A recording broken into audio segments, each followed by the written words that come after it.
I just caught that comment right now. Thank you so much. I hope the sound is better now. Sorry guys, for just giving unapologetically authentic. better now. Sorry guys, for just giving lip service. So let me start from begin.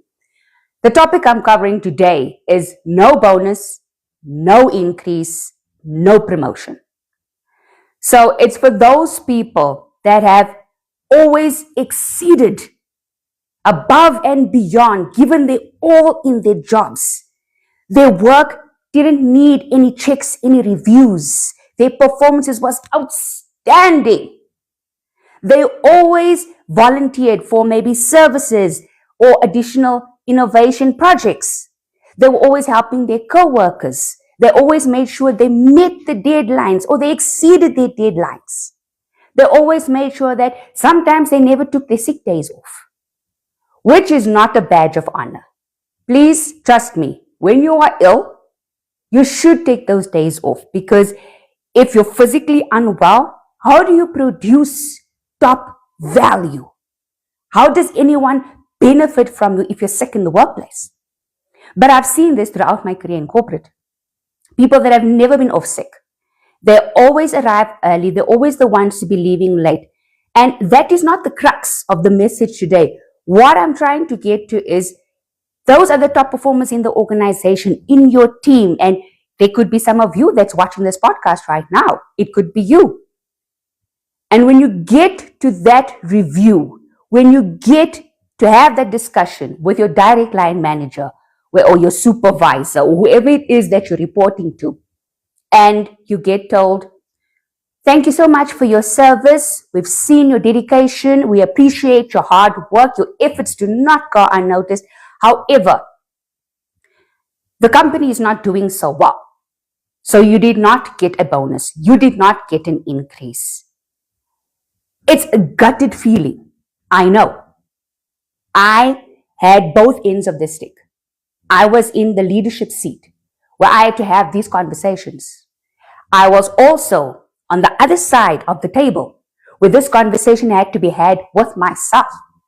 And you know that your work always speaks volumes for you before you even enter the room. When people hear your name, they know exactly what value, what benefit you're bringing. And most people, and there's two sides of the coin I'd like to cover today. The first one is the negative side. When you don't get the bonus and the increase, most people are angry, they are frustrated, they lose interest in the job that they have that they're still getting paid to do.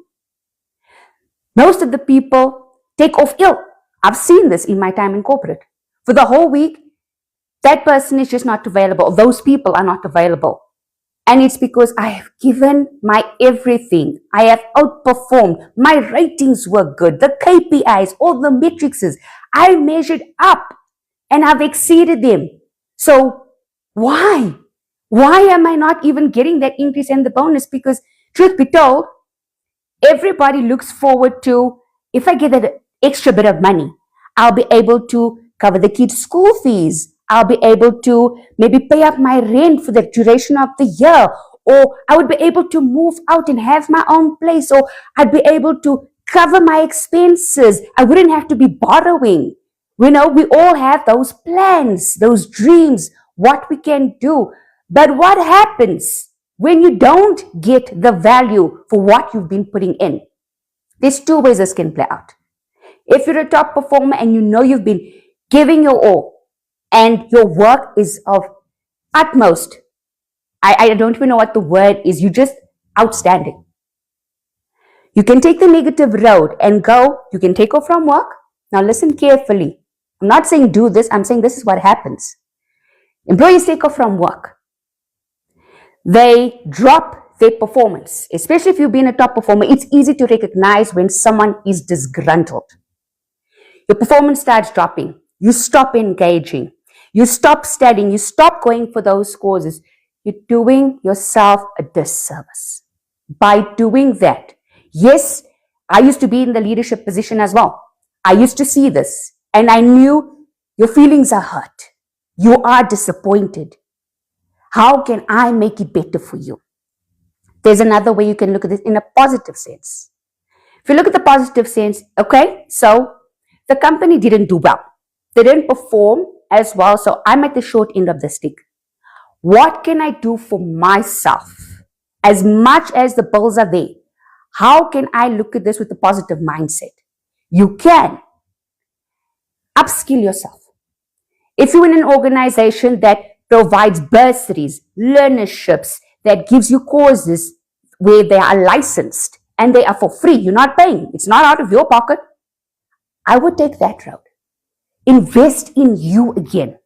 So if I didn't get my bonus and my increase, I won't be despondent because I can use another way. There's not just a monetary way that you can excel.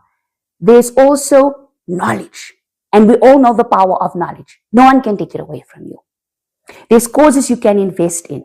There's practical ways you can also learn. And you've got options. Your options are, if it was money I needed and I didn't get it, you have options. You can start improving your resume. You can start updating it. But always ask yourself, am I leaving for the right reasons? Am I leaving because I didn't qualify for the increase and the bonus? Am I leaving because I feel it's unfair? And trust me, there are cases in which it is unfair because some of you are having this performance review. You're getting the shock of your life.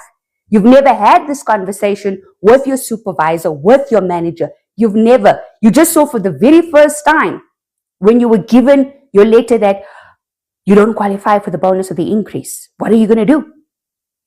And that's also another point where this is on the leadership. These are ongoing conversations that should be held throughout the year. This is a month-on-month and sometimes a week-on-week conversation. Yes, teams are big. Yes, managers also have their own work, but they also have a duty and responsibility to reach out to the employees, check up on their staff. This is where you are. This is your weakness. This is your strengths. This is what we need to improve on month, and you can still climb. You can still improve. But that's the sad part. Not all managers are available. They don't make themselves available because they themselves are overwhelmed with their commitments. They don't know how to manage their priorities, which is something that they also need to be coached on. Not all managers have this. It doesn't always come naturally to everyone. And then when you look at the flip side of the coin already, again, you have the managers that are invested in their teams. They see your weaknesses. They see your strengths. They get on calls. They set up those meetings with you and they start taking you on a journey. How to improve, how to excel. Use the courses that's there. Now, listen, I'm not taking anybody's sides in this one.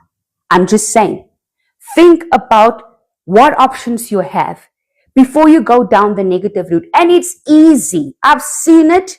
I've experienced it as an employee and I've experienced it as a manager when I was in corporate. I've seen how people huddle around and these conversations are confidential.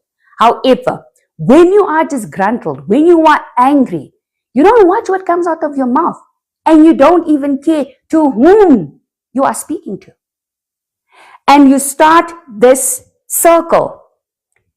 I didn't get this. I deserved it. You're not speaking to the manager. You're speaking amongst your peers. And then you start saying, so how much do you get paid? How much do you get paid? Did you get? And then you start doing these comparisons. That can backfire against you. Because now you start measuring your performance. And now I'm flipping the script. Now I'm going to the people that didn't perform or are the average performers. And let me describe what this looks like. The performer that I'm just going to do the bare minimum. I'm going to rock up because I'm still going to get paid at the end of the month. They can't take my salary away from me. I'm not going to help anyone else. I won't even be resourceful and going to invest in me. I'm going to do what I get paid to do. Now remember those words. I'm going to do what I get paid to do. I'm not going to go over and above. This is your average employee. And then they are the ones that make the loudest noise. Why? Am I not entitled to a bonus and an increase? Why do you, as the manager, feel that you can penalize me? And this is a two-way conversation. And like I said before, it's a conversation that carries on throughout the duration of your work, of your performance review. It's not something that happens once off. And I am sorry if there's people on this live chat that if it's you that this is the first time you've had the talk with your line manager, or this is the first time that you've just seen it being handed to you. That shouldn't be the case. And also, the sole responsibility does not lie on your supervisor, on your manager, on your team leader. It also lies on you as the employee, as the worker, as the consultant. You also need to take the initiative and say, listen, I understand that you also have your priorities set out for you. You also have your targets that you need to reach. May we please schedule some time because I feel this is important for me to progress in my career. This is important for me if I want to be promoted to maybe a senior role. This is important for me because I need to know, am I on the right track? Because sometimes we get so lost and confused when we don't get feedback. We ask ourselves, am I in the right job? Am I performing well? Am I being noticed? We all need direction. And it's good when your work is recognized. It's good when you get the appraisals. It's always good to be rewarded for your efforts. And yes, it's not always fair, but look at your negative and look at your positive.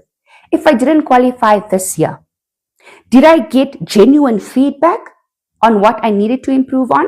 Now that's also another point. Sometimes we feel that I am seasoned in my profession. I don't need feedback. I know what I'm doing it well, and I'm the master of my craft. So when your line manager does give you feedback, you render it null and void. You say to yourself, I don't need this. This is not important for me. I know I am the best at what I do. So I don't need you to tell me. People, we all learn. At whichever point in life, we don't know it all. Sometimes there are better ways in which we can carry out the task, in which we can do deliverables. And if you're not open to feedback, don't also expect to be rewarded for that. Because when it does come back to you, it is disheartening. And trust me, having been in leadership, it was disheartening to sit down and have this conversation with employees and say, you know what? We have been through the mentoring. We have been through the coaching. And still, you have not improved. How else can I help you? Because this is a two-way street. In order for you to achieve your desired goal, you also need to work with me. It's not just on the manager. You also have to come to the table. If you're going to be ignorant, if you're going to be stubborn about it, if you're going to shut it down, the onus is on you to own up and take accountability for it. And then if we look at, there's another point. If we look at the unfairness of leaders as well. And I wouldn't say leaders, I would say this is more on managers, because managers is a title with roles and responsibilities. Leaders, they set the tone, they set the example. They are there with you doing the groundwork. Okay. You do get the times where the manager, sometimes, what have they changed? Mid-season, they don't know you. They didn't have a one-on-one with you. So how can they give any input on your performance? Is it fair? From my side, in my opinion, get to know your employees, get to know your staff, get to know their weaknesses, get to know their strengths, how you can coach them, what is it that they need. And trust me, so many times it was just a conversation you needed to have.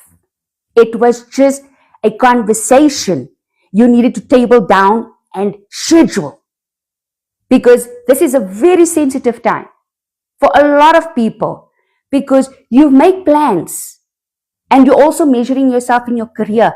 How far along do I need to be to get to my next step? So I've done my courses. Okay, what else can I do? And the last point, not the last point, but the second last point I'd like to make.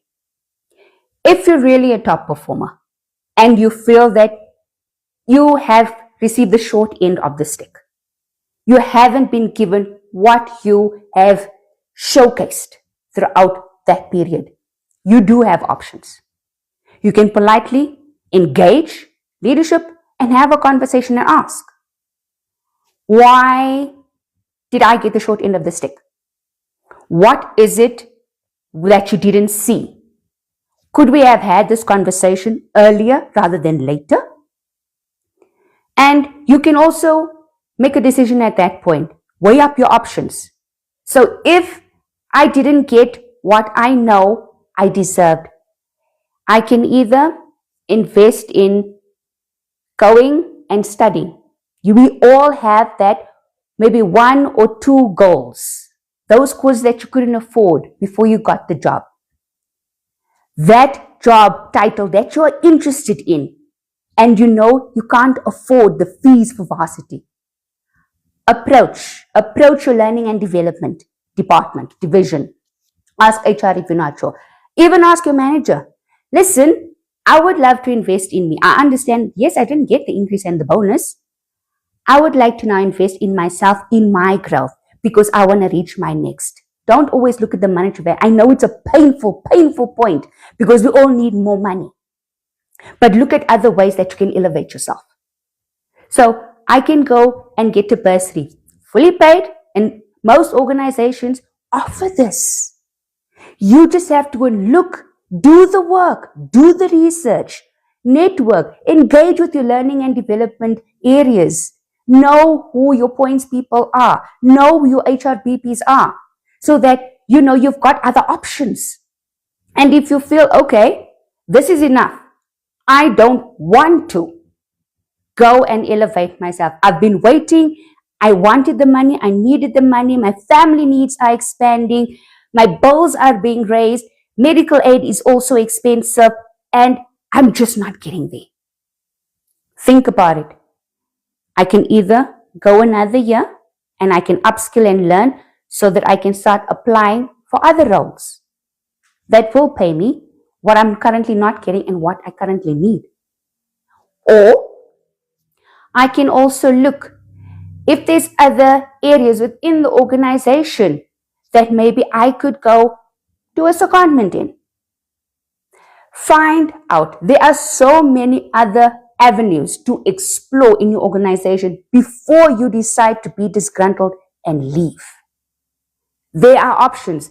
And in my time being in leadership, there were so many people that didn't even know there was a learning and development team. They used to send out learnerships. They used to send out courses. They used to send out time. The bursary season has opened. It's time to go. So many people didn't know. And I think these were new joiners to the organization. And it's also been the newbies, the young ones that don't know how the organization works. Speak up. And I know it can be overwhelming when you join a company. There's info overload. They could have told you that when you just joined and you forgot about it, but always make sure that you're engaging. And a lot of companies, they have these teams courses where they're saying we're going to be knowledge sharing. We're going to tell you about it. Don't go and press play and then go and make a cup of tea, or press play and then I'm going to go on a lunch break. That is where the value lies, and you are taking it for granted. So there are many ways you can look at it as a chance to do something, to invest in you, not through money, but through learning, your knowledge base. That's one way you can do it. And then also, if you are really, really unhappy, I've seen employees also in my time in corporate that were so disgruntled, they became the poison in teams, not just one team. Everywhere they went, because they were so disgruntled, they never improved on their performance. They never wanted the feedback, the tough feedback, where you get told, yes, I know you're doing X, Y, and Z, but in order to level up, you need to give B, you need to give Z. And then you go from one team to the next, spreading all the negativity. Those people, I'm just here, I don't get a bonus and an increase. I don't get any recognition. There's two sides to a coin. What's the other half of the story that you are not sharing? So we also need to do introspection. When I feel or when I acknowledge that somewhere something is off in my performance, ask. Don't also wait for leadership to come to, or wait for a stakeholder to show you up in a meeting. That's the worst way it could happen. And you get told, I don't want to work with that person. They don't want to share information. They don't want to work with you. They're always on lunch or they're always not available. So how do you, in leadership, as your manager, fight for that kind of performance? I can't fight for you because you're not fighting for yourself. You're not investing in yourself. So how do I go and defend? This person really needs to get that promotion. This person really needs to get X, Y, and Z increase and bonus. We've got to work together all the time. So I want to leave you with this today. If you are one of those employees or workers that didn't get the bonus, that didn't get the increase, ask yourself, yes, I desperately needed the money. How else can I invest in myself? Do I want to stay in this job? Do I want to stay with this company? Because we never know what happens in the future. But have an honest conversation with yourself. Is my performance up to par? And if it is, you also have options. What is my next move? Do I know what am I going to gain from this? Because trust me, it's easy to say, thanks, it was good, I'm out of here because I want more money. Think about your why. Why am I leaving? Where I'm going? Is it a good culture fit? Is it just for the money? Is it just for a few more hours? Is it for lesser hours? Is it for more time to spend with the family? Think about your why. And also, if you're not having the conversations throughout the year, people, with your line managers, with your supervisors, start initiating it because you're going to come up short. And when there are openings in the organization, I've seen people discredit themselves.